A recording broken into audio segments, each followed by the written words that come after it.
Ms. Slotkin just said there'll be about 1,000 U.S. service members operating a pier system off of Gaza. How many of them will have guns, Mr. Secretary? Well, typically all of the deployed service members carry guns, and they have the ability to protect themselves if challenged. So if someone from land in Gaza shoots at our service members who are on the $320 million pier that we're building, you're telling me our service members can shoot back?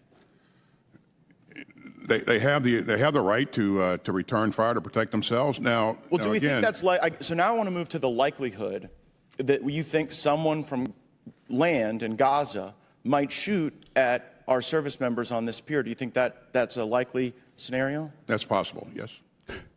This is a very telling moment, Mr. Secretary, because you've said something that's quite possible that could happen, right?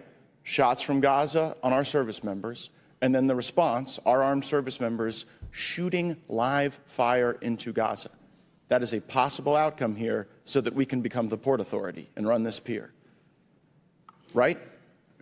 That's correct. You know, I expect that we will always have the ability to protect ourselves. Boots on the ground. President Biden told the country that we weren't going to have boots on the ground in Gaza. And we won't.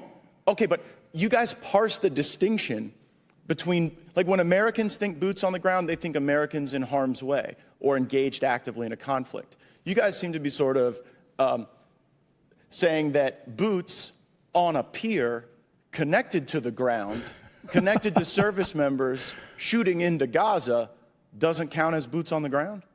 It does not.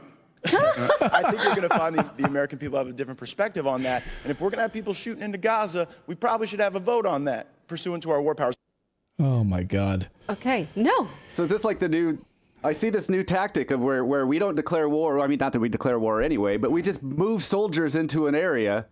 And then when people shoot at them, they're like, well, they shot at us first. So exactly. We had to return fire. This is right. This is the plan. But no, and this it makes it literally a game of floor is lava. Like, I'm not touching the actual ground. Or when our kids are walking, floating on a pier. Don't touch the crack. Yeah. Don't touch the crack. If I can just somehow get on pogo sticks or something, doesn't count. So 1,000 American soldiers there. And yeah, and we're going to be shooting live fire. And he admits openly that this is the case. Brick Suit, I like this tweet. Austin would straight up outfit all American troops with Crocs, deploy them in the middle of Gaza, and then claim we don't have boots on the ground, just Crocs.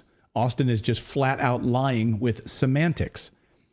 Ron Paul, my political hero, is not having any of this. He says, former presidential candidate Ron Paul, says sending 1,000 U.S. troops to build a pier in Gaza turns them into sitting ducks. And of course, this is exactly what the Biden administration wants. The Biden